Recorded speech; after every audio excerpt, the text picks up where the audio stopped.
بسم اللہ الرحمن الرحیم۔ السلام علیکم معزز ناظرین، دی نالج آف اسلام میں آپ سب کو خوش آمدید۔ شروع کرتی ہوں اللہ تعالیٰ کے نام سے جو بڑا مہربان انتہائی رحم والا ہے، اور حضرت محمد مصطفیٰ صلی اللہ علیہ وآلہ وسلم کی ذات بابرکات پر بے شمار درود و سلام پیش کرتی ہوں۔ اللہم صلی علی محمد و آل محمد۔ معزز ناظرین، جیسا کہ آپ جانتے ہیں حضرت عباس علمدار رضی اللہ تعالیٰ عنہ شیر خدا حضرت علی المرتضیٰ رضی اللہ تعالیٰ عنہ کے فرزند ہیں اور بہادری شجاعت میں اپنے باپ کی مثل تھے۔ آپ رضی اللہ تعالیٰ عنہ حضرت ام البنین رضی اللہ تعالیٰ عنہ کے بطن سے پیدا ہوئے۔ آپ رضی اللہ تعالیٰ عنہ نے اپنے والد بزرگوار کے زیر سایہ پرورش پائی، اور حضرت علی رضی اللہ تعالیٰ عنہ نے باوقت شہادت آپ رضی اللہ تعالیٰ عنہ کی ذمہ داری حضرت سیدنا امام حسین رضی اللہ تعالیٰ عنہ کے سپرد کی، اور آپ رضی اللہ تعالیٰ عنہ کو بھی وصیت کی کہ اپنے بھائی حسین رضی اللہ تعالیٰ عنہ کا ساتھ کسی بھی حال میں نہ چھوڑنا۔ آپ رضی اللہ تعالیٰ عنہ نے اپنے والد بزرگوار کی اس وصیت پر تادم شہادت عمل کیا اور سفر و حضر میں حضرت سیدنا امام حسین رضی اللہ تعالیٰ عنہ کے ساتھ رہے، اور جب کربلا کا افسوسناک واقعہ پیش آیا تو اس وقت بھی حضرت سیدنا امام حسین رضی اللہ تعالیٰ عنہ پر اپنی جان نچھاور کرنے میں کسی قسم کے دریغ سے کام نہ لیا۔ حضرت عباس رضی اللہ تعالیٰ عنہ نے ظاہری باطنی علوم کی تکمیل اپنے والد حضرت علی رضی اللہ تعالیٰ عنہ کے زیر سایہ کی، اور اس ضمن میں اپنے بھائیوں حسنین کریمین رضی اللہ تعالیٰ عنہ سے بھی رہنمائی حاصل کی۔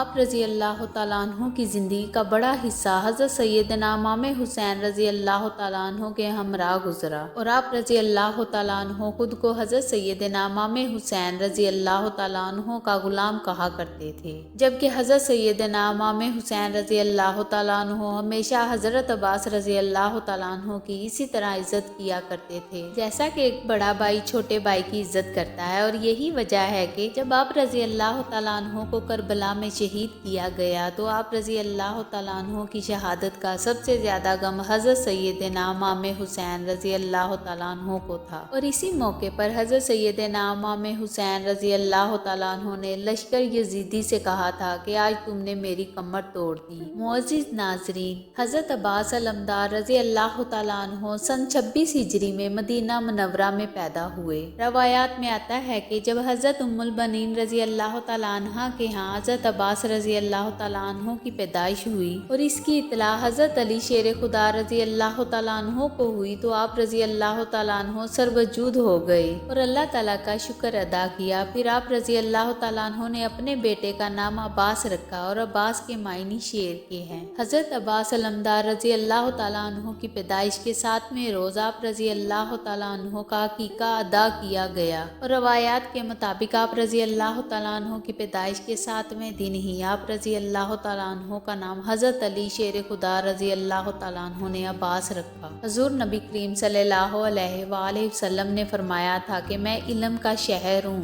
اور علی رضی اللہ تعالیٰ عنہ اس کا دروازہ ہے۔ چنانچہ آپ رضی اللہ تعالیٰ عنہ نے اپنی تعلیم و تربیت اپنے والد رضی اللہ تعالیٰ عنہ کے زیر سایہ حاصل کی۔ آپ رضی اللہ تعالیٰ عنہ نے علوم ظاہر و باطن میں اپنے بھائیوں حضرت سیدنا امام حسن اور حضرت سیدنا امام حسین رضی اللہ تعالیٰ عنہ سے بھی رجوع کیا، اور یوں آپ رضی اللہ تعالیٰ عنہ اخلاق و عادات اور علوم ظاہر و باطن میں حسنین کریمین رضی اللہ تعالیٰ عنہ کی پرچھائی تھے۔ معزز ناظرین، اگر آپ کو ہماری ویڈیو اچھی لگی ہے تو کمنٹ باکس میں اپنی رائے کا اظہار ضرور کیجیے، اور چینل کو لائک، شیئر اور سبسکرائب ضرور کر دیں، اور بیل آئیکن کو پریس کر دیں تاکہ ہمارا ہر نوٹیفیکیشن آپ تک پہنچ سکے۔